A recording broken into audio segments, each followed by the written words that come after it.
La Biblia está llena de historias tan y tan lindas. Una de las historias lindas que nos enseñan una lección muy importante es la de estos dos hombres, uno el hombre necio y el hombre sabio. Los dos construyeron una casa. Vamos a ver lo que nos dice la historia.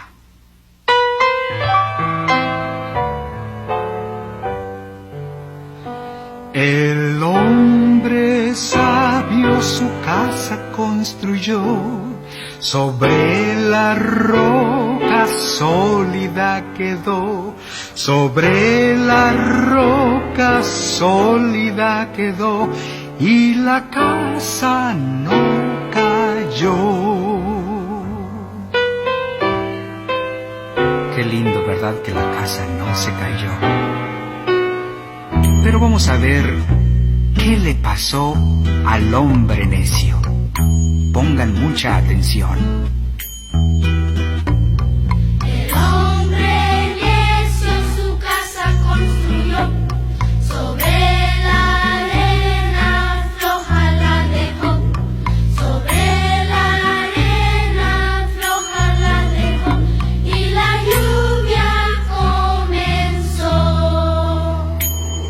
Vinieron lluvias, el río se desbordó. Vinieron lluvias, el río se desbordó.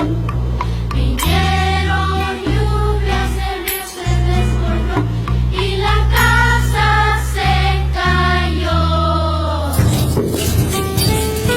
Qué lástima que se cayó la casa, ¿verdad?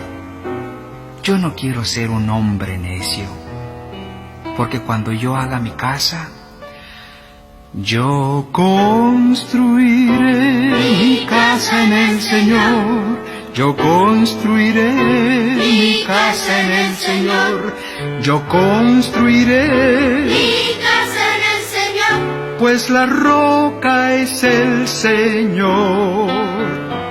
Si ruge tempestad, Jesús es roca mía. En el vendaval, Jesús es mi sostén. Parece naufragar mi alma en alta mar. Jesús mi Salvador es mi guía. Te seguiré, te seguiré, Señor.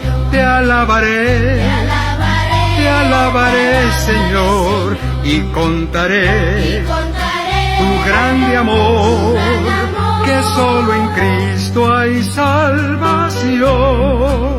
Solamente en Cristo, solamente en Él, la salvación se encuentra en Él.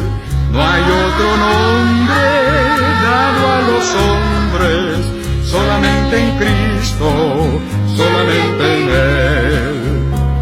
Yo construiré mi casa en el Señor, yo construiré, mi casa en el Señor, yo construiré, mi casa en el Señor, pues la roca es el Señor, pues la roca